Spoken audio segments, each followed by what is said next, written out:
E aí, pessoal, bem-vindos a mais uma edição do Innovation Hub Show em parceria com Dell Technologies. Eu sou Igor Lopes, vocês já me conhecem, estou aqui em todos os episódios. Já fizemos 2, inclusive, com a Dell Technologies. Vocês podem acompanhar esses 2 outros episódios que ficaram super interessantes também nos links aqui ao lado. Mas hoje o assunto é cibersegurança. E principalmente quando a gente fala de cibersegurança dentro do setor financeiro, Brasil é líder, né? Brasil larga nada de braçada aí nesse universo. E exatamente por isso a gente convidou um banco, um dos maiores bancos do Brasil, para estarem com a gente aqui na mesa, representado aqui pelo Frank Moraes, superintendente executivo da IT e Networks do Banco Bradesco. Prazer ter você aqui com a gente, Frank. Muito obrigado pelo convite. Prazer é meu. Não, e bom que assim, a gente já se aqueceu aqui antes de começar a gravar, tem muita história para contar aqui sobre cibersegurança e também com outras coisas que são do mercado de tecnologia, de quem vive isso já há muito tempo, né, Frank? É verdade, bastante história, né? No meu caso aqui, 38 anos de Bradesco, né? Tive a oportunidade de ver toda essa jornada de transformação, né, de mundo Microsoft, mainframe, redes, né, e agora cloud, pesado também, inteligência artificial. Então é um prazer estar aqui com vocês e isso eu acho que vai ser muito bacana. Para quem gosta de tecnologia, sentar com o Frank dá para render umas 5, 6 horas de conversa no mínimo, né? Olha lá. Tem muita história. Boa. Seguindo aqui, o Wellington Menegasso, que é diretor de vendas da Dell Technologies. Também é um prazer ter você conosco, Wellington. Prazer, Igor. Prazer, Frank, Carol. Enfim, vamos lá. Vai ser um papo interessante, como você disse, um tema fascinante, né? Segurança cibernética, super atual.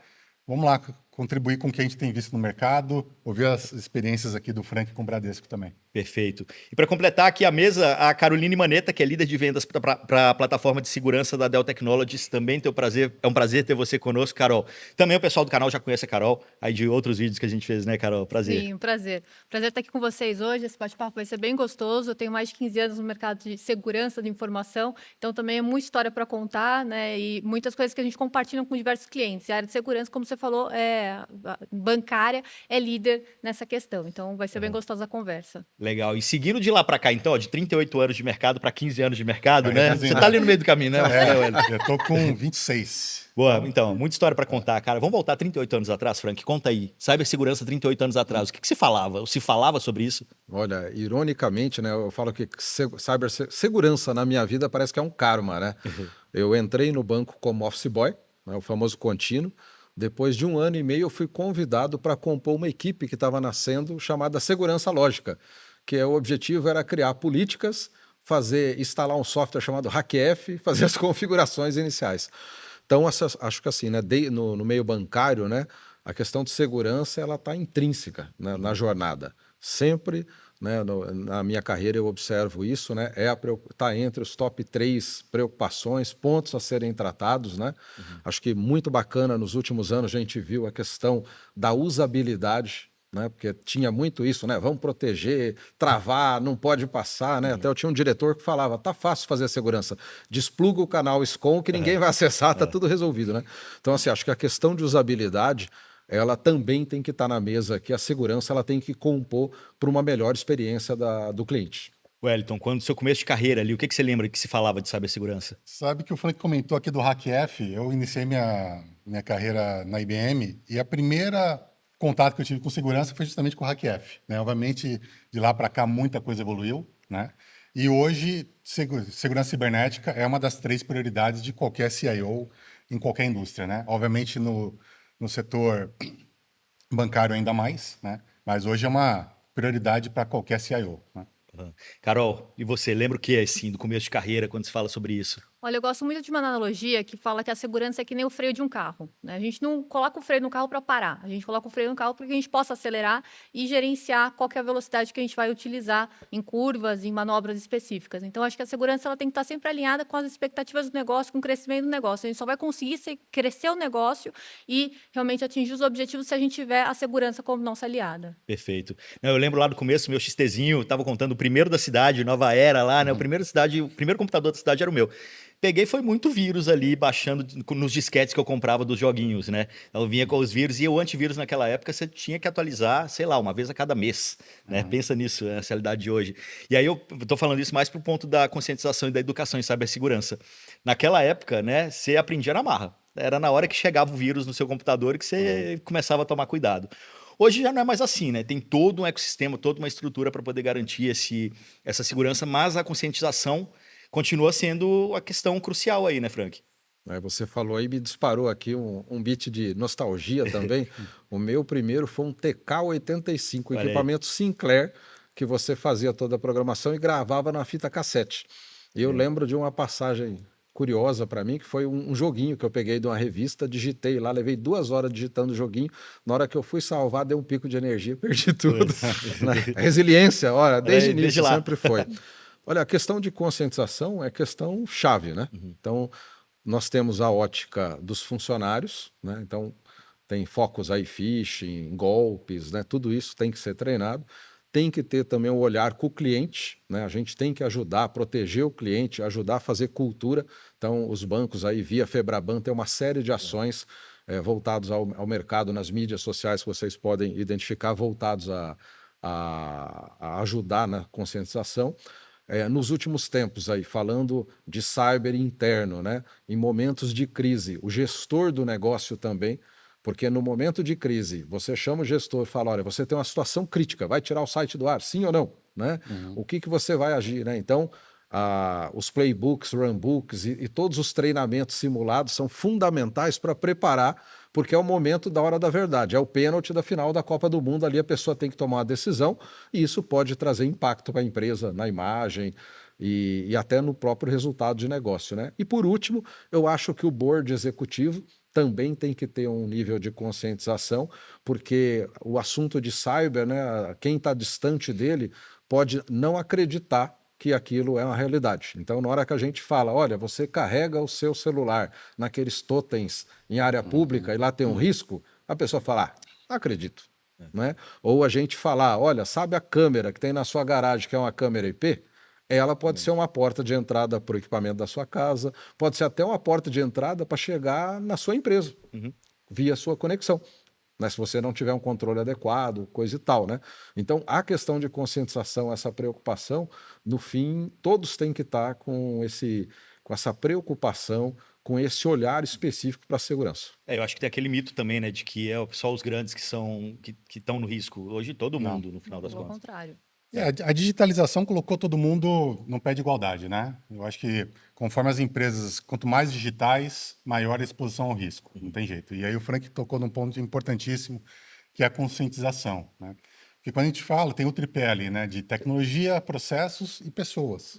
Então você tem que ter um programa de conscientização, treinamento, né, para que ter os testes, né? Por exemplo, na Dell nós temos ali com bastante frequência os testes de phishing, né? A gente tem os nossos treinamentos recorrentes ali e tem os testes também de phishing, né? Para que é aquilo que o Frank comentou, na hora que realmente chegar o phishing, você saber como reagir, né? Mas a gente comenta do phishing, né? Lógico que é algo que eu acho que está muito mais próximo do dia a dia dos usuários, mas o phishing é o segundo principal vetor de ataque. Um outro vetor que é o principal é o roubo de credenciais ou extravio de credenciais, por exemplo, que passa também um pouco por conscientização, né? Então, acho que a conscientização do usuário final e de mesmo quem trabalha com tecnologia é essencial. Com certeza. Um complemento que eu queria fazer, até no que você falou, a gente, né, grandes empresas têm preocupação ali com seus ativos mais sensíveis, né? Mas você tocou um ponto aí essencial. Hoje, os ataques, a gente observa, né, pela mídia, por fontes de threat intel, também estão indo para cenários mais restritos, mais humildes. Então, por exemplo, tem um amigo meu que é médico, ele falou, olha, lá no nosso encontro dos médicos, a gente já teve 3 casos de consultório que teve o servidor invadido com ransomware e tal, que sofreu chantagem.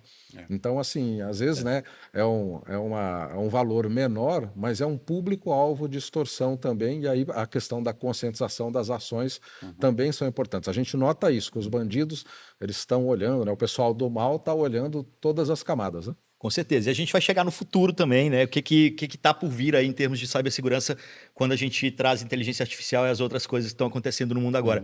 Mas até para ilustrar essa história de que todo mundo hoje é alvo, eu acho que eu te contei quando a gente encontrou da outra vez. Teve uma vez que estava gravando aqui, eles estavam contando um caso de uma cidade que tinha um provedor de internet bem pequenininho e toda sexta-feira, 5, 6 da tarde, a internet da cidade caía. E ninguém sabia explicar por quê. Ninguém. Chamaram o time lá para poder entender o que estava acontecendo e quando eles foram descobrir, era um moleque de uma escola que todo fim de semana derrubava Ele fazia um ataque DDoS, que ele comprava DDoS na internet ali, hoje é baratinho, se comprar um ataque DDoS, ele fazia um ataque DDoS na escola dele para derrubar o site da escola para os pais não verem a nota dele no fim de semana e não deixarem ele de castigo. Só que a internet era numa rede pequenininha, o ataque DDoS derrubava a internet da cidade. Então, assim, todo mundo hoje está sujeito, né? Até uma criança faz um ataque, nesse caso ele devia ter uns 15 anos, faz um ataque desse e derruba a internet da cidade. Né? Mas aí falando de vários tipos de ataque também, o que hoje... Ransomware talvez seja a principal preocupação hoje das grandes empresas, não sei se no mercado financeiro, mas... Com certeza, porque virou um negócio, né? Vou aproveitar esse gancho, né? Porque hoje você consegue contratar um ransomware as a service. Você nem precisa ser um especialista em tecnologia, em segurança, para que você lance um ransomware. Você consegue contratar isso na Deep Web, né? Então, uma pessoa que não necessariamente tem um conhecimento sobre tecnologia consegue fomentar um ataque, tanto por questões legais, ou por questões regulatórias, ou crenças que ela tenha, né? Então, quando a gente fala de conscientização e os tipos de ataque que a gente tem hoje, ele começa muito no comportamento das pessoas, né? Da gente estar consciente naquilo que a gente está fazendo. Desde o joguinho que a gente está lá no celular, de repente aparece um botão para você baixar alguma coisa, você não olha porque está no desespero, né? Até aquele e-mail ou aquela mensagem de voz. Os famosos ataques de phishing também, né? Hoje usando também a voz das pessoas para simular ataques e até fazer transações financeiras. Então, a gente vê que isso virou um mercado, é um negócio. E o ataque de ransomware, ele cresceu tanto, porque ele virou um negócio que, hoje, por exemplo, no Brasil, 83% das empresas pagam o resgate de ransomware. Né? Então, é um mercado que ele se incentiva o crescimento, porque a partir do momento que você está pagando resgate, você também está se tornando cliente daquele atacante. Né? Hoje, 80% desses ataques cibernéticos acontecem por empresas criminosas. Né? Então, são organizações criminosas no mundo que se colocam à disposição para planejar esses ataques de forma muito minuciosa. Esse número que você falou é assustador, 83% pagam? Pagam. A gente tem números aqui no Brasil. Mesmo oficialmente você falando, não paga, não paga, não paga. Na hora que o problema acontece, vai ou vai, né? Acho que tem, né? Vamos separar assim, em duas categorias para facilitar. Acho que tem a parte aí de dados, proteção, ransomware, né, que ela comentou muito bem. E acho que a que a gente observa também no mundo de DDoS. Os volumes estão aumentando significativamente. Né? Então, o tamanho, eu brinco lá que é a pancada no portão. Né? Tá aumentando a intensidade. Né? Então, a gente olha, os volumes são muito maiores. E, por outro lado, a gente vê também, eu brinco, tiro de sniper. Né? Ele consegue olhar, seja uma fragilidade, uma postura de segurança ali, uma configuração que não está adequada, e fazer um tiro de sniper específico. Né? E mesmo em phishing hoje, você tem phishing direcionado à pessoa. De repente, a pessoa... Né, você vê aí quantos dados vazam na internet, às vezes, né? Você tem uma percepção de coleta, parece que estão montando um data lake com as informações nossas, né? Então, de vez em quando, a pessoa sabe um momento de vida que você está e manda um e-mail exatamente naquilo, aí aquilo acaba te levando a cair, de repente, num golpe, né? Então, assim, acho que são vários riscos, né? A gente tem que estar monitorando todos eles, né? Então, quando tem um ataque de DDoS de alto volume, a nossa preocupação simultânea é, olha, não tem nada acontecendo diferente aqui, tem alguma coisa saindo, né? Algum request, algum comando remoto sendo executado, né? Então, você tem que combinar uma série de elementos para ver, porque... eles estão mesclando os tipos de ataque, variando, né? E principalmente assim, com uma leitura do seu landscape e da sua postura. Então isso acaba dando facilidades para tiros direcionados. E aí, é o que você já falou, aí deu gancho, né? IA ajudando pra caramba esse lado negativo também, né? Mas trazendo para esse universo financeiro, assim, como que você tem visto o avanço dos ataques, ou como que eles estão acontecendo nesse momento? Eu acho, o que a gente tem lá que acaba acompanhando? Então, a gente tem esses do DDoS, que a gente acaba medindo, né, vendo. Então, isso aí, o vetor dele acaba afetando, pode afetar disponibilidade, né, ou causar uma instabilidade. Você tem também esses ataques silenciosos, que você tem que estar olhando. Então, quando tem esse, a gente gera um incidente para olhar, para ficar monitorando. Então, nós temos monitorações por perfis específicos que a gente acaba tratando.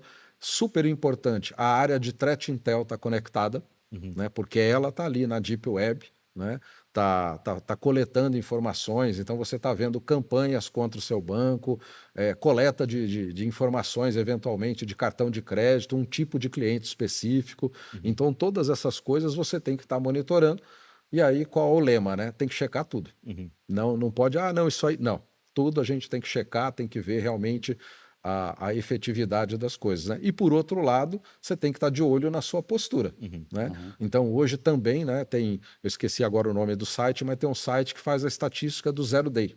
Boa. Então o zero day, né, parece que é um combinado mundial, ele sai na sexta, fim do dia ou véspera de feriado, né? E ele saiu o zero day, você esquece o que você tem planejado e vai tratar o zero day, porque ele pode ser uma situação crítica, então você tem que ver, tem correção, essa correção já foi testada, né? Sim ou não, né? E se não tem jeito de mitigar por alguma coisa, né? Muitas vezes a gente tem que sentar, fazer uma análise técnica profunda, e é fundamental você ter um time altamente técnico. No nosso caso lá, o que a gente viu que foi importante estrategicamente? Toda a parte de rede a gente conectou junto com o time de cyber. Então hoje, tanto rede quanto cyber estão ligados lá dentro da minha estrutura. A gente trabalha com um time de colaboração. Quando tem esse tipo de evento, a gente monta uma junta para fazer análise, para analisar os cenários e os use cases possíveis. E pode chegar num limite do seguinte, olha, seus firewalls estão comprometidos. A correção não foi testada, mas o Threat Intel falou que teve 6 lugares no mundo que já ocorreu esse tipo de ataque e ele perdeu o firewall e não conseguiu recuperar. O que você faz? Aí você tem que fazer a análise e tomar uma decisão estratégica naquele instante ali para proteger os seus clientes e a empresa. E nesse sentido, todo mundo está junto, inclusive Dell Technologies, né, para poder fazer isso acontecer da melhor maneira.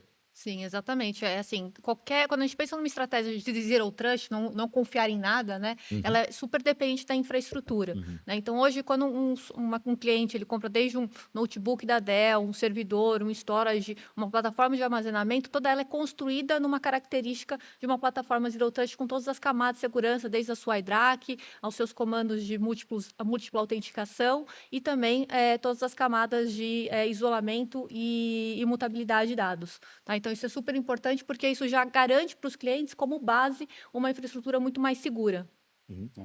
Como a Carol disse muito bem, né? A Dell, ela tenta ajudar ao máximo os nossos clientes de qualquer tamanho, de qualquer indústria, a mitigar o máximo possível os riscos, né? Então, ou seja, você criar sua infraestrutura em cima de uma plataforma de hardware e software que seja confiável. Então, baseado nisso, a gente trabalha muito com 3 pilares ali, né? Para qualquer produto e solução dentro da Dell. Nosso objetivo aqui não é ficar falando de produto, mas são 3 premissas que a gente trabalha.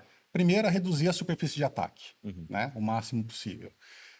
O segundo, ajudar a detectar e tratar uma ameaça, né? Então, como o Frank disse ali, as pancadas no portão, né? Como que a gente trata isso rapidamente? E por último, né? Mas não menos importante, também ok, se tudo que eu fiz aqui, do ponto de vista de estratégia, de tecnologia, não deu certo, como que eu me recupero do ataque que eu sofri, né? Então, são os 3 pilares que a gente pauta muito todos os nossos produtos e soluções em cima desses 3 pilares. Perfeito. E quando eu falo no ambiente do Bradesco, imagino que seja um ambiente multi-cloud com uma superfície bem grande. Bastante, bastante, né? No fim, o resumo, né? Acho que assim, né? Ouvindo aí também, a gente vai lembrando das histórias aqui na cabeça. Assim, sua vida tá monótona. Vem para a área de tecnologia. Você gosta de dinamismo, todo dia novidade, aprendizado constante. Vem para Cybersecurity. É a área perfeita para isso. A gente lá, hoje, a gente tem de parceiro preferencial a Azure, né? Então, hoje, 53% do nosso transacional já está em cloud. Né? Então, é um volume muito expressivo, né? Considerando que o Bradesco é um banco fortemente posicionado varejo, né? Entre outros camadas, segmentos de cliente. E aí você tem que montar uma operação de gestão muito forte. Né? Acho que o que acontece, assim, a primeira coisa que a gente sensibiliza todo mundo lá é que quando você pensa no ambiente on-premise, o ambiente on-premise, se você pega o ambiente de desenvolvimento, teste integrado, ele está numa outra camada, outro nível de acesso, né? Então, no ambiente on-premise, ele tem um outro valor, né, de tratativa de segurança e um outro kit de ferramenta. Cloud não é assim. Cloud está todo mundo exposto. Então, por mais que você faça microsegmentação, né, segregue rede, faça tratativas à parte, você pode ter um risco da pessoa mexer na esteira de desenvolvimento, fazer uma fraude homologada com mudança e tudo. Né? Então, o landscape de proteção em cloud, ele acaba sendo muito maior. Né? Por outro lado, na hora que você olha a cloud, a velocidade que está sendo incrementado soluções de segurança é muito rápido, né?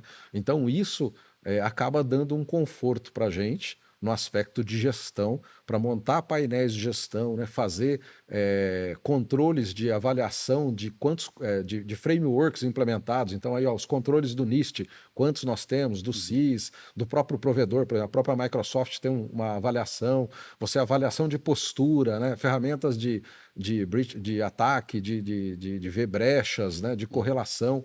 Então tudo isso em cloud, ele acaba você tendo um ciclo de deploy e automação muito mais rápido, né? Mas você tem que estar olhando esse outro lado e principalmente, acho que o outro vetor aí que é importante, que a gente também põe bastante energia, é criar processos com o provedor ou os provedores de cloud para momentos de crise, para momentos de gestão de incidente, né? Porque às vezes pode ser que o incidente não é aqui, pode ser um incidente mundial. A gente já teve casos aí recentes desse tipo de coisa, né? Então você tem que tratar tudo isso, né? E as questões básicas, vulnerabilidade, PET, né? Zero Day, então essas coisas também, no fim do dia, quanto mais indicadores, priorização e você ter a visão de risco adequada, né? Para você poder priorizar realmente o que é mais delicado, né? O que precisa ter uma atenção primeiro é essencial. A gente tem uma relação muito próxima com o Bradesco, né? E o que é legal falar dessa transição do mundo tradicional on-premise, híbrido para o modelo multi-cloud, é que ele não faz essa virada do dia para a noite, né? A gente está falando de mais de 2 anos de investimento em revisar todos os processos de segurança e também reescrever as aplicações. Não dá para a gente fazer essa movimentação no modelo as-is. Ele sempre tem que ser revalidado todos os processos, né? Como ele comentou, e é um processo de longo prazo, né? A gente faz a gente ajuda os clientes a identificarem quais são as aplicações que são mais propícias para cloud, porque precisam dessa agilidade, e como fazer essa transição junto aos clientes. Bem, eu acho que o Frank trouxe um ponto, né? Obviamente a nuvem ela traz alguns desafios, mas também quando a gente fala de ferramental e soluções, a gente tem visto crescer muito e praticamente virar um padrão hoje no mercado, soluções baseadas no conceito de SaaS, Software as a Service, né? Então isso traz uma série de facilidades, porque a gente acaba vendo que, historicamente, muitas empresas investiam em soluções e plataformas de segurança, só que por um motivo ou outro não conseguia manter essa ferramenta com as boas práticas implementadas, com nível de atualização, e aí quando acontecia alguma coisa, a ferramenta não estava pronta para endereçar aquele evento. Quando você parte para um modelo de software as a service, ou seja, baseado numa ferramenta baseada em nuvem, você tem a vantagem o quê? Que você tem um provedor de serviço, seja ele qual for, que garante que aquela ferramenta está sempre atualizada, com a última versão de patch, né, dentro das boas práticas. Então você consegue hoje ter ferramentas para te apoiar que realmente são mais confiáveis do que ferramentas implementadas de uma forma on-premises ali. Por quê? Não porque a ferramenta não era boa. Porque muitas vezes você tem um gap de profissional, você não conseguiu fazer... Mudou, né? O cenário mudou. O cenário mudou também, a velocidade mudou, né? Então, eu acho que a nuvem, né, não só do ponto de vista de você colocar cargas de trabalho, mas também trouxe ferramentas voltadas à segurança cibernética para ajudar no dia a dia. Eu acho que tem a ver com aquilo que você falou, né, Frank? O mundo de cibersegurança é muito ativo. Cara, às vezes o sistema que você tem lá do dia para a noite, ele precisa ser atualizado porque o cenário mudou. Exato. Né? E aí, como faz? E às vezes não é um piece of cake, né? Às vezes você tem que dar uma... Então, você acha que aí, de novo, voltando, né? Uma equipe técnica engajada e comprometida é fundamental. E parceiros próximos também, né? E principalmente, né? Às vezes tem coisa que está fora do seu controle, né? Então, a gente viu aí, a gente tinha um cenário, vamos dizer assim, de fraudadores locais, né? Como você citou lá, o menino lá que afetava a escola, né? Então você tinha cenários mais restritos, isso com a internet popularizou, você comprar ataques, né? Contratar ataque como serviço também, né? Hoje você vê movimentos maiores, né? Movimentos oriundos de alguns países, né? Com maior força. Então ele subiu a barra, né? De exigência, né? E de como você se prepara para reagir frente àquilo, né? E principalmente pelo seguinte, né? ninguém segue cronograma, ninguém segue timesheet, ninguém tem feriado, né? É na hora que acontece, né? E eles planejam justamente nos momentos que você está mais sensível, você vai para o fim de semana, você vai ter um feriado ali, né? Então, a estrutura da equipe, esse engajamento, esse comprometimento, né? O envolvimento até familiar, né? Tem um rapaz que trabalha comigo, a esposa dele fala que eu falo mais com ele do que ela, né? Então, assim, a gente acaba... tem que ter um time muito próximo e engajado, né? E um ambiente de trabalho muito bom para conseguir estar posicionado da maneira adequada, né? E muitas situações pode acontecer de você chegar numa situação que você tem um ambiente muito antigo e que você não tem o que fazer ali. E aí você vai ter que montar do dia para a noite uma alternativa para tratar aquilo, para segregar, para colocar uma barreira, né? Então, nessas horas, parcerias como a Dell, outras empresas também, é fundamental eles estarem muito próximos, esse relacionamento muito transparente, isso acontece, né? Eu sou o depoimento vivo disso, acho que assim, eu fico muito feliz, muito honrado ali na posição que eu tenho, o pessoal colabora bastante e faz a diferença, porque no momento de dificuldade é que a gente vê também a postura ali e a parceria. Não, no momento de dificuldade e o entendimento também do cliente, né? Eu acho que esse trabalho ele precisa ser contínuo para que na hora que algo aconteça, vocês saibam como agir. Não, é perfeito. Assim, a Dell é muito vista no mundo de hardware, de software, de soluções, pensando em infraestrutura, né? Porém, hoje a gente já tem dentro das nossas ofertas, desde soluções de XDR, soluções de plataforma SaaS para proteção de dados e também um botão vermelho que a gente chama, que é um serviço de IRR, que é de resposta a incidentes, para quando o cliente entra numa situação como essa, não são todas as empresas que têm uma infraestrutura, uma estrutura de pessoas, uma equipe treinada, como no Bradesco, para saber reagir. Então, o cliente contrata esse botão vermelho, que eu falo que é a solução de IRR, entra toda uma equipe da Dell para ajudar ele na resposta de incidente no momento da crise. Então, a gente está lá à espera realmente para poder ajudar esses clientes. E esse ponto que a Carol trouxe é muito importante, porque, obviamente, o Bradesco sempre esteve na vanguarda da tecnologia e continua, né? Mas existem empresas de outros setores, de outros tamanhos, que têm muita dificuldade, não só com a questão da tecnologia, né? Mas, Frank, nós estávamos conversando um pouco antes ali sobre a questão de profissionais, né? Hoje existe um déficit muito grande de profissionais com o nível de capacidade necessária em segurança cibernética. Então, muitas vezes você tenta buscar um profissional no mercado e não consegue, né? E aqui nós estamos falando de uma disciplina que depende diretamente de profissionais com alto nível de qualificação que possam se atualizar cada vez mais rápido, porque as ameaças estão evoluindo rapidamente. Então, você ter um parceiro, né? Mesmo que você não tenha condições de ter o time que você gostaria dentro de casa, você ter parceiros que possam te ajudar, seja no momento de crise, igual a Carol comentou, né? Para fazer a recuperação, mas também no dia a dia é importantíssimo. Claro. Né?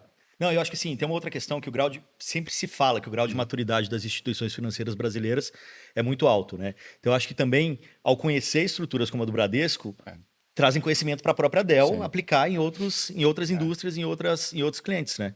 Como que funciona essa troca aí entre vocês? Eu, só antes de responder essa questão, um ponto que a gente tem visto, eu acho que desde a pandemia, a gente viu crescer bastante. A interação e a troca entre os CISOs, especialmente. Trocas de experiências. Eu acho que isso é essencial, né? Porque, por exemplo, o Frank tem uma vasta experiência, uma série de boas práticas que ele pode compartilhar com outras empresas, com outros CISOs, né? Eu acho que essa Inclusive troca- concorrentes. Por que não, né? Então, Por que assim, não? acho que é Acho o que que outro dia... nesse contexto não tem concorrente, né? A gente Exatamente. estamos todos do mesmo lado, né? Alguém falou isso aqui, uma gravação de dia desses, que a área de segurança está parecendo muito a área de aviação atualmente. Se aconteceu um acidente com alguém, Sim. a área inteira quer ouvir, saber para poder resolver, né? E todo mundo trabalha juntos em prol de algo maior, assim. Mas desculpa, te cortei na resposta. Não, acho que é isso. Acho que você complementou muito bem. É justamente isso. Essa colaboração, eu acho que ela é essencial para que todo mundo possa evoluir e tentar diminuir esse gap. Porque você estava até brincando, né? A corrida do gato e do rato. É isso. Né? Eu acho que a inteligência artificial vai trazer novos desafios. Então, eu acho que o setor, de uma forma geral, não só os clientes, como os fabricantes também colaboram muito, né? Então, existem muitos consórcios sendo criados, né? Por exemplo, o governo americano criou uma iniciativa muito forte para promover, né, a adoção da arquitetura Zero Trust, né? A Dell faz parte desse consórcio para justamente fomentar, né? Então, o nosso papel aqui ajudar a fomentar novas tecnologias e boas práticas também de mercado. Acho que nesse ponto, né, queria só adicionar, acho que realmente a comunidade de segurança brasileira, assim, os líderes são fantásticos. A gente realmente tem canal aberto com as outras empresas, né? Às vezes a gente precisa com alguém que não tem contato, aí faz o meio de campo lá, né, para, vamos dizer, assinar a confiança ali, ó, não, é ele mesmo, né? Então, assim, isso é muito bom e faz a diferença para o país, né? A gente tem, não é uma questão de empresa mais, né? É uma questão da nossa sociedade, né? Então, isso é muito bom. Acho que também na questão de colaboração, né, internacional, então a gente também, eu também fico muito feliz e grato. A gente tem a porta aberta com alguns bancos internacionais que são sensacionais, com experiências assim significativas em outros cenários. Às vezes tem um negócio muito maior que a gente naquele cenário, então eles acabam recebendo a gente de uma maneira muito legal.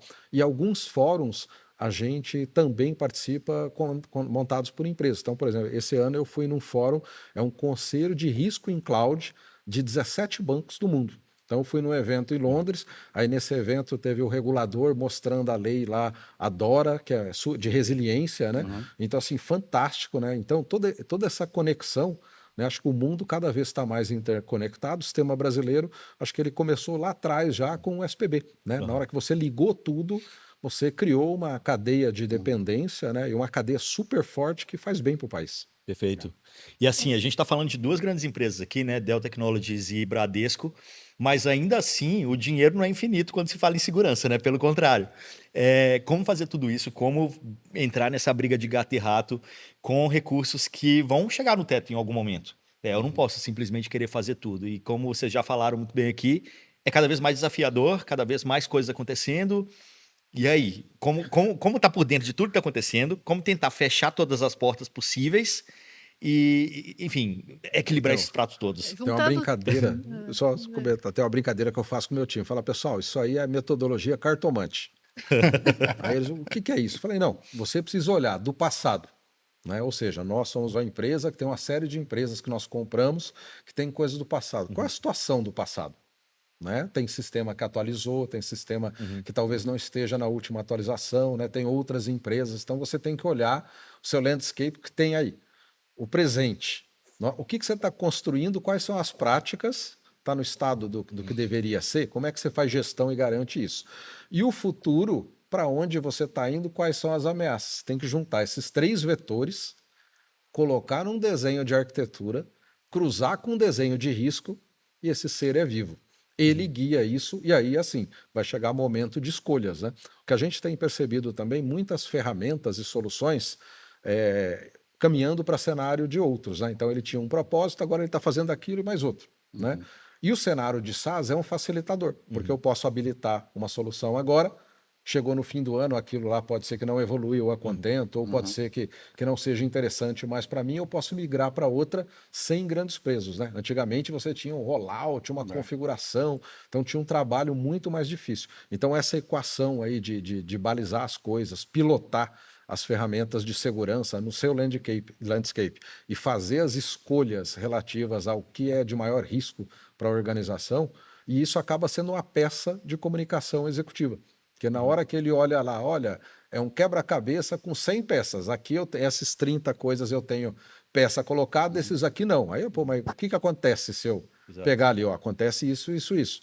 E aí você vai se orquestrando nisso. Porque se você sair comprando tudo, você vai gastar tudo, vai levar todo o tempo e vai ter um esforço para tudo. Então tem que ter um movimento estratégico aí que proteja os ativos, né? As joias da coroa, né? A famosa história, seguir as metodologias. Exatamente. Recentemente a gente participou de um painel no Security Leaders, que estava o Bradesco, estava empresas de energia e empresas de hospitais também, que realmente são realmente business totalmente diferentes, mas que na questão de segurança eles se encontram, né? E a gente tem que enxergar a segurança realmente como uma jornada, né? O ótimo é inimigo do bom. Não adianta a gente querer fazer tudo ao mesmo tempo e no final não concluir as tarefas, né? E o budget ele é limitado. Então a gente consegue ajudar a avaliar qual que é a maturidade de cada um dos clientes e colocar camadas de proteção conforme isso vai evoluindo, conforme essa jornada vai evoluindo. E é interessante que essa jornada ela não é igual para todo mundo, né? Então, eu tenho clientes que primeiro compram a infraestrutura para depois avaliar quais são os dados mais críticos e poder garantir que todos estejam naquela infraestrutura. E tem clientes que primeiro conseguem fazer um plano de BIA, de continuidade de negócio e criar a infraestrutura que eles precisam, seja on-premise ou seja em nuvem, para fazer essa proteção. Então, isso a gente vai conversando cliente a cliente, entendendo a maturidade e como que a gente pode ajudar cada um a criar essas camadas de proteção. Você falou de maturidade aí, eu acho que tem uma questão também da maturidade do mercado. Acho que o mercado está cada vez entendendo mais que segurança está ali muito conectada com o negócio. Se antes era a área do não, antes era a área do não vamos fazer e tal, hoje precisamos olhar para isso, porque se eu fizer um lançamento e der algum problema, na hora do lançamento, eu não tenho lançamento. Se eu estou no setor financeiro, se acontece algum ataque no banco, o banco corre o risco de falir, sei lá, né, se for uma coisa muito grave. Como que vocês percebem essa proximidade aí da área de segurança com a área, com o board, no board como um todo, né? Do board entender hoje a necessidade da segurança ser olhada como prioridade aí, tá no momento zero também da criação de qualquer produto hoje nas empresas. Isso tem acontecido, né? Até, coincidentemente, semana passada, eu estava participando de um squad que foi criado por um grupo de CFOs para falar sobre segurança cibernética. Olha aí. Né? Porque, infelizmente, né, a gente viu nos últimos anos uma crescente, especialmente em sequestro de dados. O sequestro de dados ele tende a ter um impacto mais significativo na operação das empresas, né? Pode ter um impacto mais significativo. Então, deixou de ser um assunto de tecnologia. Né? Impacta o negócio, como você mesmo disse. Então, o CEO, o CFO, está todo mundo preocupado com isso. Né? Então, nesse aspecto, eu vi uma grande evolução. Hoje é um assunto que é discutido no board de boa parte das empresas do Brasil. Não é mais assunto só de técnico, de nerd, né? Mas aí tem uma coisa também assim, a gente está falando aqui, né, de 38 anos, 20 e poucos anos, 15 anos de experiência, o tanto que mudou, o tanto que é legal, talvez, dentro da nossa visão, a gente perceber isso acontecendo, mas como você acabou de falar também, grande parte das empresas, a gente vive num Brasil de vários Brasis. Talvez a gente esteja muito com essa visão nossa de São Paulo, de que não, tá tudo lindo, as empresas, os boards estão se comunicando, estão entendendo. Vocês percebem isso a nível Brasil, essa evolução? Eu acredito que sim. Eu vejo, assim, a gente atende hoje desde grandes organizações, né, como os bancos, as telcos, todos os tipos de indústrias e também até o SMB, né? Tá. A questão é que a estratégia de segurança das organizações ela vai diferindo até pelo punch de investimento que cada uma tem, tá? Mas hoje eu vejo que, por exemplo, as organizações menores, o que elas garantem é como que elas vão se recuperar se elas virem a passar por um ataque cibernético. Já que eu não consigo ter 70 soluções de segurança, de identificação, detecção, eu preciso garantir a resposta e recuperação. Então, hoje eu vejo que, de acordo com o budget de cada um, a maturidade, a necessidade, eu falo que CISO hoje é um estatutário da empresa, ele responde pelo business da empresa, né? Ele não pode ser, eu sou um CISO, mas eu só faço as atualizações de patches aqui, não. Eu sou um CISO e eu respondo legalmente pelos dados sensíveis de clientes da minha organização, tá? Então, eu vejo essa maturidade hoje em todos os níveis. Estou falando que são todas as empresas? Não, né? Mas a gente vê uma elevação muito grande do nível de maturidade e entendimento dos boards em relação à segurança. Eu acho que eu posso colaborar com. A gente observa nos eventos de cyber aí nas comunidades, realmente entrando segmentos diferentes, né? Então, isso você vê, né? Como ela já comentou, outras realidades, mas as preocupações, os riscos às vezes os mesmos, né, do ponto de vista ali de business, e a gente vê também a cultura de segurança chegando nas pessoas no dia a dia. Exatamente. Né? Então, hoje o cliente tem ligações falsas, né? Então tem uma série de ações aí para coibir, diminuir isso. Então, assim, todo mundo, isso está na agenda, né? E os próprios incidentes que estão acontecendo aí, às vezes de repercussão grande, acabam sensibilizando as pessoas para o tema, né? Então, acho que cada dia mais. Por outro lado, a gente vê também algumas discussões, né, de criação de papéis para sentar no board da empresa pessoas relacionadas a cyber, né? Quando a gente olha a indústria de TI, a empresa de TI já tem, né? A gente olha, a maioria das empresas tem um responsável de segurança no board, né? As outras empresas têm pessoas, às vezes, com histórico de tecnologia, né? Então a gente vê, mas a gente vê que está começando a fomentar para, quem sabe, chegar no momento de ser legal, né? Olha, tem que ter uma obrigação legal de garantir isso. nesse sentido no alto comando também, né?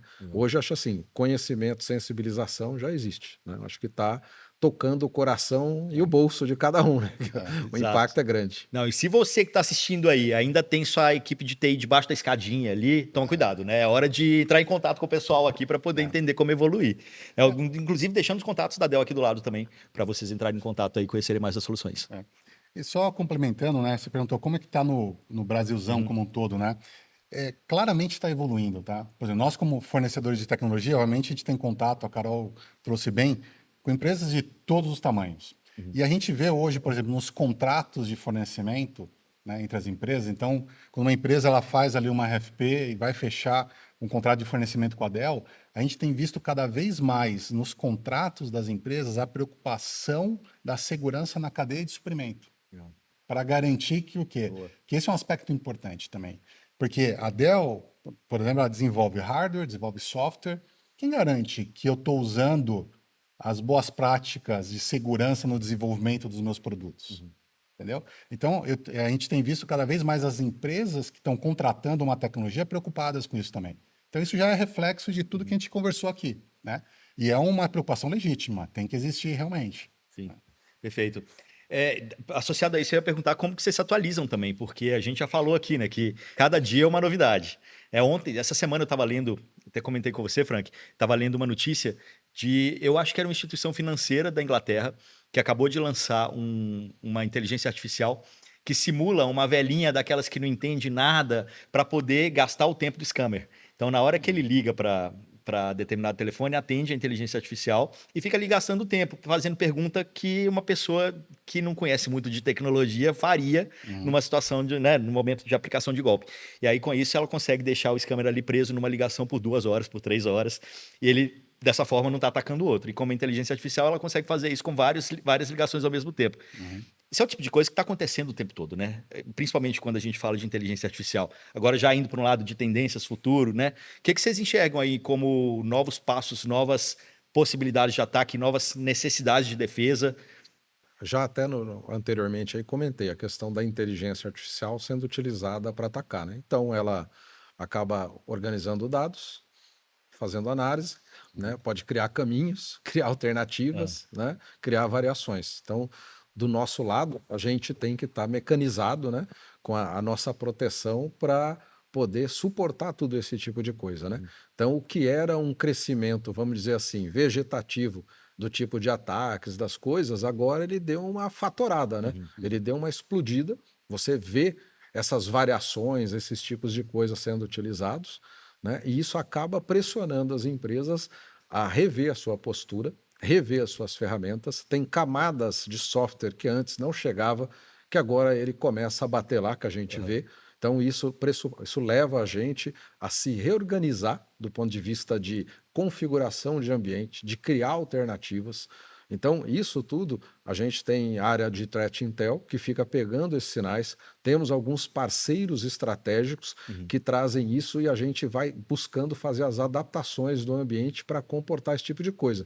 E do nosso lado, além de segurar o ataque, né, também você vê ferramenta de inteligência artificial para 2 coisas. Primeiro, em soluções de segurança para auxiliar, né, na produtividade no dia a dia, ou seja, o que o analista do SOC ia levar, olhar os dados, correlacionar, você pode automatizar isso, se já é que já não automatizou no machine learning, né, mas você com uma IA, você pode começar a correlacionar em largo volume, né? Então, o nosso caso lá, a gente pegar comportamentos suspeitos acontecendo no Brasil, variações, né? Você começa a pegar, olha, movimentos de rede que não fazem sentido, né? Você embutir um monte de inteligência para começar a cercar essas coisas. E por último, né, o que a gente está fazendo lá, nos últimos anos, a gente concentrou muito esforço em armazenar os dados no SOC de uma maneira ampla do nosso ambiente. Então, hoje a gente tem uma visibilidade muito legal que a gente conseguiu aí nos últimos 3 anos disso, e agora a gente está mudando a ferramenta de CIEM, né, que faz a defesa, a monitoração, para uma ferramenta que o carro-chefe dela é inteligência artificial. E aí, assim, de partida, tudo que a gente tinha já nasce lá dentro. Ela também está conectado com uma empresa de threat intel que suporta um fornecedor de TI que já monta a regra automática. Então, assim, nós estamos ressignificando o nosso SOC para esse cenário de inteligência artificial, tanto do ponto de vista funcional interno, quanto do ponto de vista de ataque, né? E a brincadeira que eu falo lá, porque no fim, como a gente conseguiu montar uma base de dados bem ampla, né? Aí eu falo que eu criei o SOC Computer.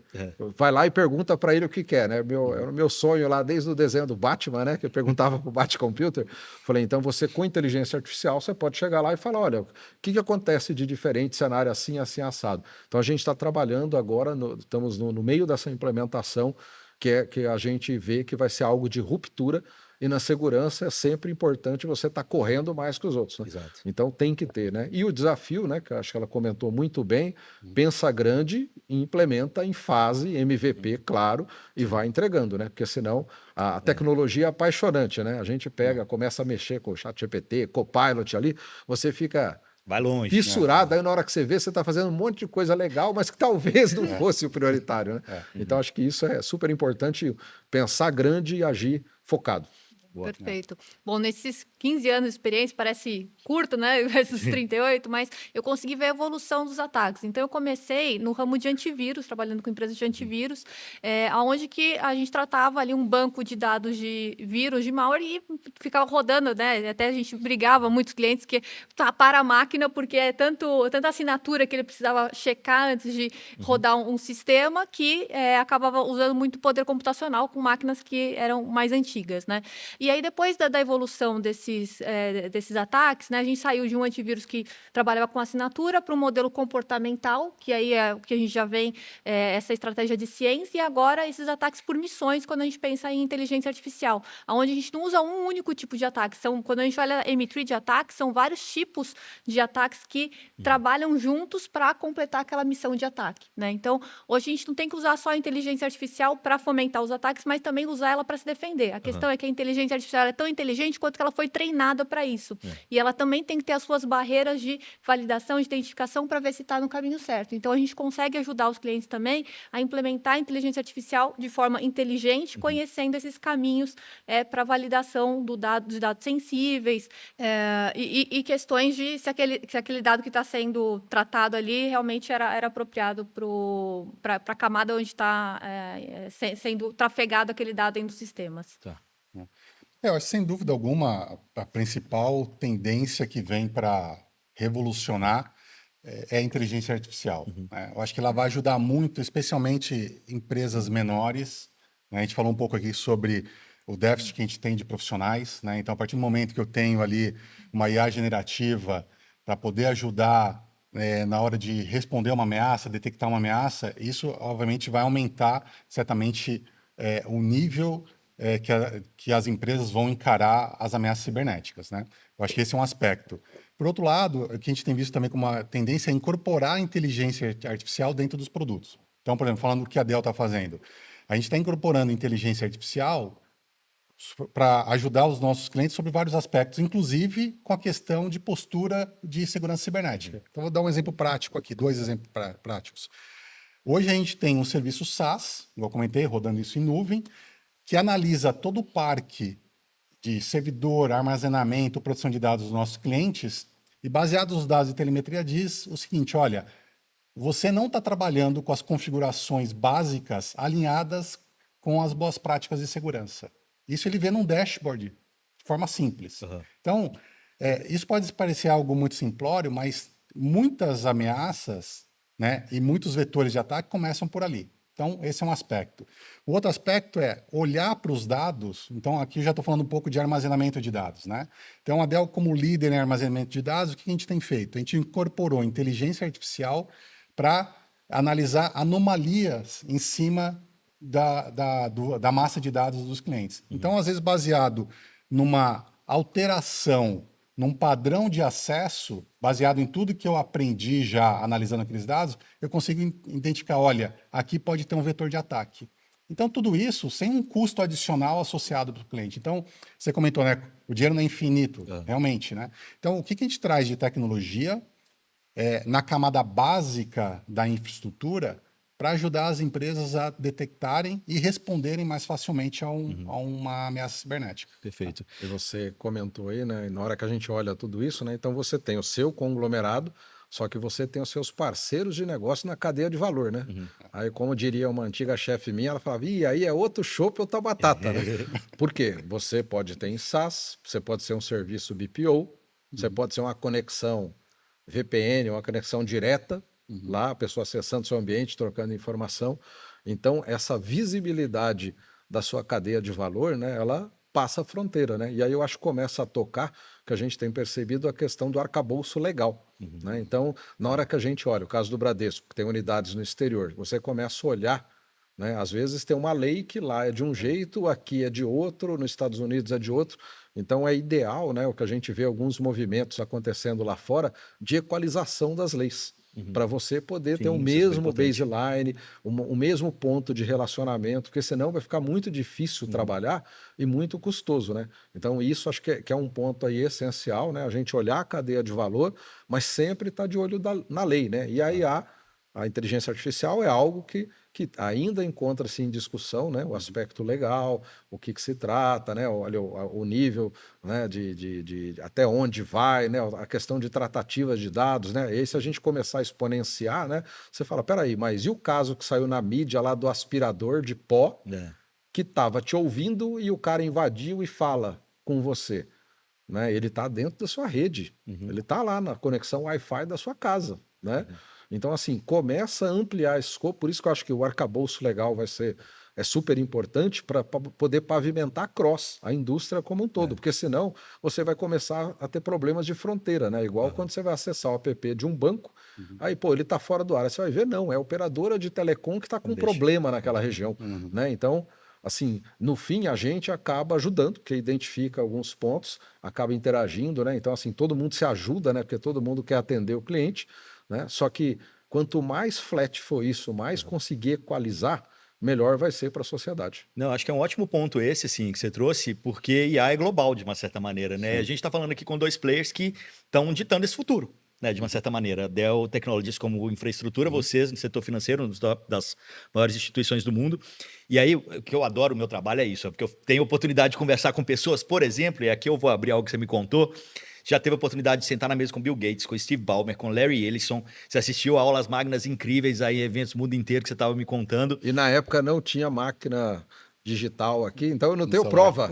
Exatamente. Vale pro meu ego É, só. tá certo. Então, Não, mas assim, isso é muito legal, porque é isso, vocês estão né, na ponta ali, desenvolvendo, realmente criando o futuro. Como que é, tá? Como que é esse trabalho, assim, sabe, de pensar ou de conseguir encontrar quais são essas saídas ou para onde as coisas estão sendo direcionadas e a partir dali eu construir algo dentro da empresa? Porque, como a gente falou aqui já também, né? A gente está imerso num mundo de várias informações, várias coisas acontecendo ao mesmo tempo, tem que filtrar.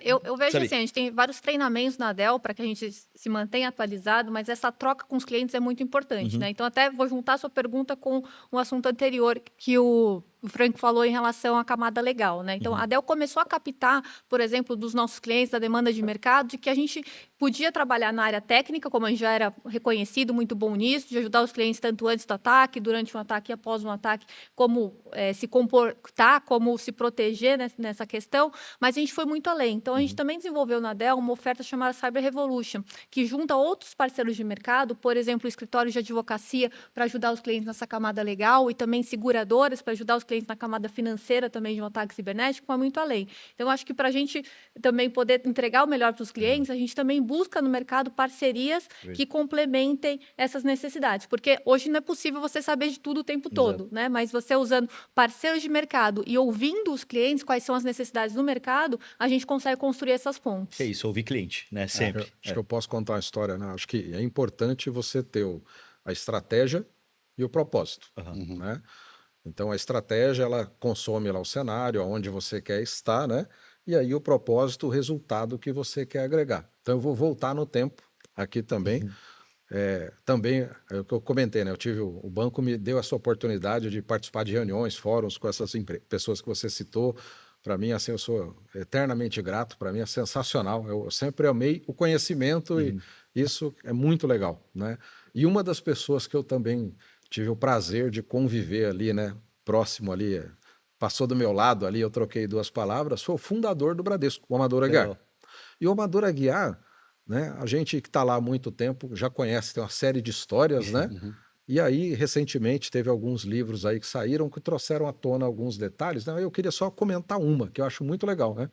O Bradesco tinha agências no interior de São Paulo, tinha comunidade de japoneses, comunidade de italianos, e eles não guardavam o dinheiro no banco porque tinha dificuldade com a língua. O Amador Aguiar percebeu essa necessidade, contratou pessoas da própria comunidade, colocou para atender.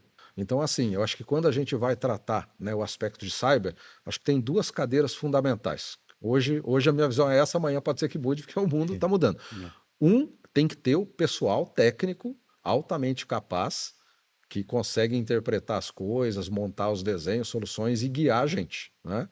E do outro lado, você precisa de alguém que está olhando a estratégia, né? E a junção desses dois é que faz a gente conduzir a empresa para um bom caminho, né?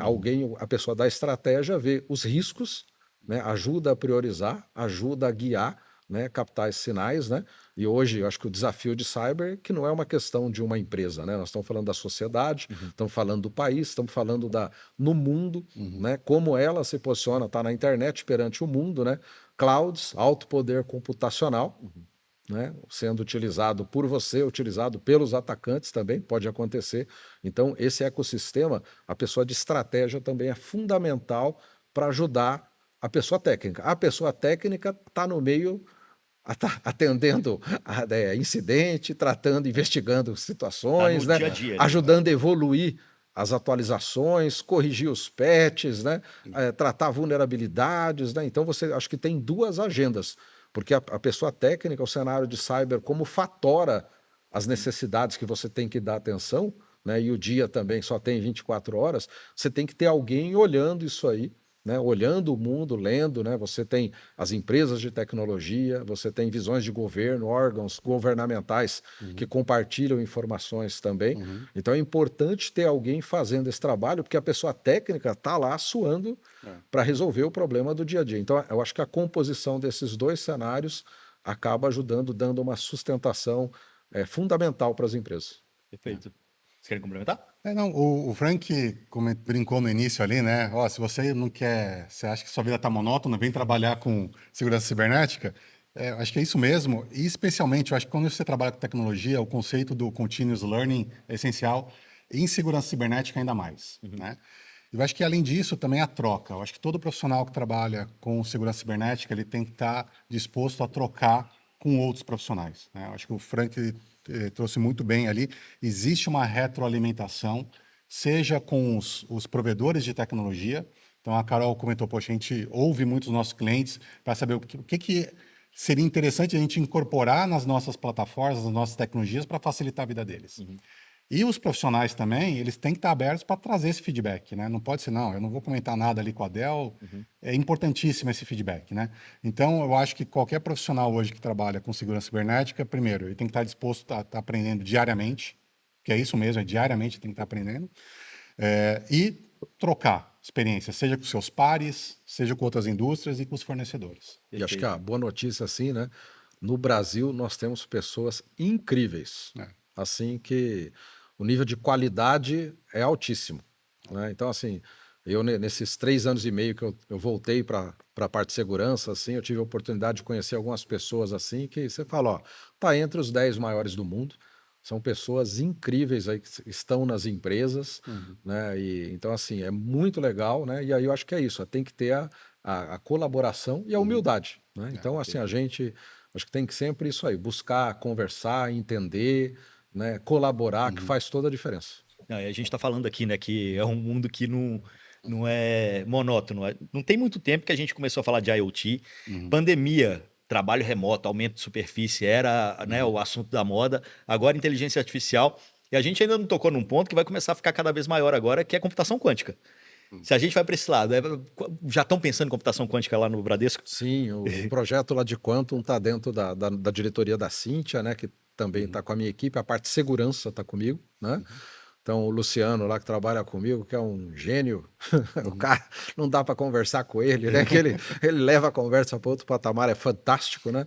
E o que a gente fez? Nós fizemos uma montagem baseada em 4 torres, né? Então, vou comentar do ponto de vista de estratégia.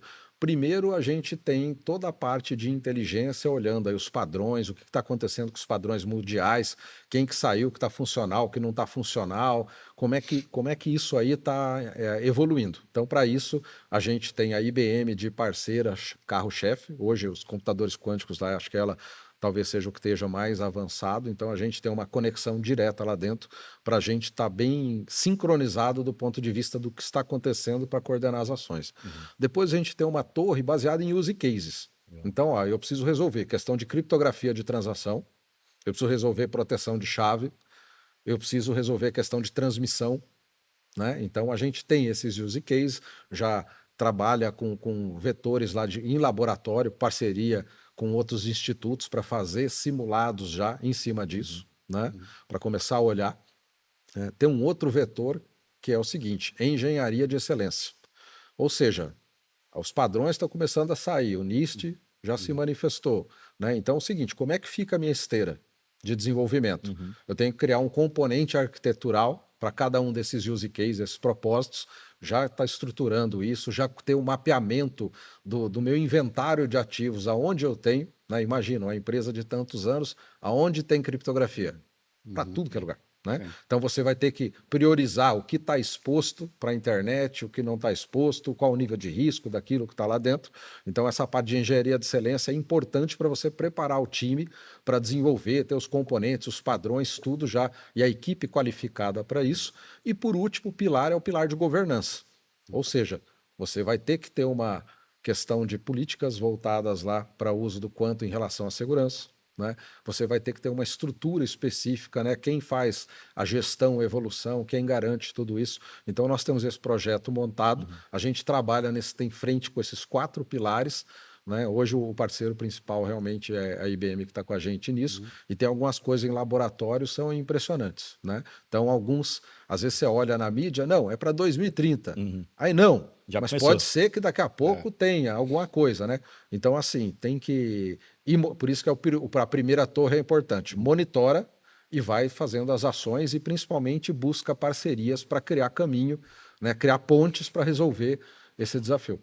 E vocês, como estão vendo Quantum dentro da Dell? Eu acho que a grande mudança é nessa questão de criptografia, né? Porque pela questão de sobreposição agora, não é só processar em 0 e 1, mas pode ser 0 e 1 ou 0 e 1 ao mesmo tempo, né? É até difícil a gente pensar de uma forma linear isso, mas é porque realmente quando a gente pensa em física quântica e computação quântica, isso quebra realmente barreiras, né? E na criptografia, isso vai levar a criptografia para um outro nível. Então, o NIST, em agosto desse ano, já lançou novas regras, novas bases ali para a gente implementar nas nossas soluções. Todas as soluções da Dell já são aderentes a essas novas políticas, e eu acho que a gente manter essa atualização em toda a infraestrutura, ela vai ser primordial, tanto na camada de armazenamento como na camada de comunicação, tá? Para que garanta a segurança também nesse mundo quântico. Hoje, quando você fala em acesso a computador quântico, o Frank trouxe bem, falou da IBM, né, que está ali já bem adiantada, mas hoje você não compra um computador quântico, você aluga, né? E é caríssimo, infelizmente ainda é uma tecnologia para poucas pessoas, né? O que nós da Dell estamos fazendo é, junto com a NVIDIA, você já conversou com o pessoal da NVIDIA, né? A NVIDIA, ela tem lá o CUDA-Q, né? Que é justamente para ajudar você a emular, né, um computador quântico numa infraestrutura tradicional, para que você possa fazer os seus testes, né, emular aquilo antes de efetivamente poder testar num computador quântico, que é caríssimo, né? É super restrito e caro. Então, o que a gente está fazendo, a gente entende que a computação quântica, realmente, quando a gente fala de segurança cibernética, vai mudar o jogo completamente, né? Eu acho que criptografia é um aspecto, mas existem outros também. E o que a gente quer fazer é tentar democratizar o acesso, né? Então, se eu puder ter uma infraestrutura baseada em compute, em armazenamento, GPUs da NVIDIA e uma camada de software para ajudar os profissionais a desenvolver isso, né? E no Brasil a gente tem profissionais de excelência nessa disciplina, né? Então a gente tem um parceiro nosso, o Venturos, formado ali por muitos pesquisadores ali da Unicamp, que estão usando isso. Usam essa tecnologia Dell e NVIDIA, né, para fazer os testes antes de efetivamente testar no computador quântico. Então a nossa ideia é ajudar a democratizar e acelerar um pouco o acesso à computação quântica, que vai ter, enfim, depois no final do dia, vários usos aí, dentre eles segurança cibernética. Né? Imagina a hora que ela juntar com a inteligência Eu artificial. ia falar exatamente isso agora. Eu já perdi o cabelo. Bom, pessoal, o papo foi muito legal e voou o tempo, né? Já estouramos aqui o tempo, mas, cara, eu queria ainda dar uma passada por cada um de vocês aqui, né? Para uma última mensagem, alguma última informação, algum último recado que vocês gostariam de dar para o pessoal que de repente a gente não falou aqui ainda. Começando pela Carol. Vamos lá, Carol. Então, vamos lá. Bom, o que eu acho importante é que a gente não fique só na camada de prevenção e identificação desses ataques, mas também garanta como se recuperar. Quando a gente fala de segurança, a gente nunca consegue garantir o 100%. Então, como garantir que eu consiga dar continuidade nos meus negócios, continuar minhas operações, mesmo que eu venha passar por um ataque cibernético? A gente fala, né, aquela velha frase, não é uma questão de ser, mas de quando. Então, a gente também tem soluções para ajudar os clientes a garantir essa recuperação cibernética, essa continuidade de negócios a partir de 3 características básicas, tá? A gente fala que são os 3 Is, tá? Então, é o isolamento, a imutabilidade e a inteligência artificial. Então, usando essas 3 características nas nossas soluções de proteção de dados, backup, continuidade de negócio, a gente consegue ajudar os clientes a ter um cofre de dados, que é a estratégia que a gente chama de cyber recovery, para ajudar a recuperar essas informações mais críticas, as joias da coroa, caso eles venham a passar por um ataque cibernético. Então, se vocês tiverem curiosidade para conhecer mais sobre essa solução, também fico à disposição para explorar em outros bate-papos. Perfeito, dando o link aqui do lado para vocês. Valeu. Vamos lá, Wellington. Acho que a Carol trouxe muito bem, né? A questão da recuperação é muito importante, né? Eu acho que historicamente todo mundo sempre se preocupou muito com a detecção, com a resposta, mas as empresas elas têm que ter consciência que em algum momento pode acontecer um ataque e ele ser bem sucedido, isso impactar suas operações. Então existem soluções como que a Carol comentou do cyber recovery, mas existe um aspecto também que que às vezes é negligenciado, que é um aspecto de processo. Então a gente tem que ver as empresas, elas têm que se preocupar em atualizar o plano de continuidade de negócio, que boa parte das empresas tem um plano de continuidade de negócio, e incorporar dentro desse plano de continuidade de negócio a questão de um ataque cibernético. Ou seja, como que eu vou reagir, né, caso o ataque aconteça e seja bem sucedido. Né? Então não adianta você ter ali os melhores profissionais, ter a melhor tecnologia e depois, na hora que acontece, fica todo mundo batendo a cabeça que não sabe exatamente como reagir. Então, assim, da mesma forma que os bancos e outros segmentos fazem lá os testes de disaster recovery, né? Então, 1 vez, 2 vezes por ano. Por que existe o teste de disaster recovery? Para que você possa fazer um ensaio e garantir que tudo está funcionando. Né? Você tem que incorporar também um teste. Poxa, vamos fazer uma simulação de um ataque cibernético. Então, quais as equipes eu tenho que engajar, quais áreas da empresa, quais fornecedores eu tenho que engajar. Né? Então, é importante olhar pela ótica da tecnologia, sem dúvida alguma, mas também se preocupar bastante ali com os runbooks, os processos, para reagir adequadamente numa situação de crise que em algum momento vai acontecer. Perfeito. Frank. O meu é agradecer aqui o convite para participar, agradeço a Del, agradeço você, Igor. Acho que, para encerrar, acho que a mensagem final é olhar com muito carinho as pessoas. Né? A gente tem, acho que assim, do ponto de vista do time que trabalha com cyber, né, ele tem uma exigência de resiliência, né, e comprometimento que leva às vezes até exaustão, né, porque você pode ter uma situação que você não consegue resolver numa jornada de 24 horas, né? Então, por isso que o time engajado e resiliente e com foco é super importante. Criar mecanismos, né, de descompressão, né, de relaxamento e também fazer a evolução do time dentro das competências técnicas, né? Então, um investimento adequado em evolução dentro das práticas, nas soluções utilizadas é fundamental. E, por fim, ver como é que tratar o lado humano, né? Né? Observar em relação à família, cuidar das pessoas mesmo, porque o cenário de cyber, eu acho assim, é prazeroso, é divertido, né? Mas ele tem esse componente de exigência que você pode cair em situações limite. E cada um aí tem que desenvolver os mecanismos para extravasar, para rebutar, para dar um reset interno das coisas, né? Eu gosto de esporte, né? Então eu procuro, no meu caso pessoal, faço isso, voo de paraglide, eu faço coisas assim que para mim me alivia e vou ver o meu Flamengo ser campeão. Aí por aí. Aí isso me dá um prazer especial. Não é isso que eu ia falar. Você gosta de emoção no limite. Esporte, olha, é satisfação. Então assim, acho que é cuidar das pessoas, criar caminhos, né? E aí para quem trabalha em cyber, buscar como a pessoa relaxa, aquilo que gosta, aquilo. Tem gente que tem ali o o prazer de ter filho, né? A dedicação, a interação com os filhos. Então, acho que é fundamental. Acho que o recado para o pessoal que trabalha com cyber é isso. Busca aí se também te baixar o estresse, né? Para ter essa energia boa que tem o pessoal da área, super engajado. E muito obrigado novamente. Bom, pessoal, então, para quem quiser continuar a conversa, né? Trocar uma ideia, de repente tirar uma dúvida com vocês, os 3 estão no LinkedIn. Carol, seu LinkedIn? Caroline Maneta, Maneta com um T só. um T só. O Wellington Menegasso, com 2 L's, e o Menegasso com 2 S's. Isso. E Frank Moraes. Frank, Igual F-R-A-N-K. Frank Sinatra, exatamente Frank igual. Moraes.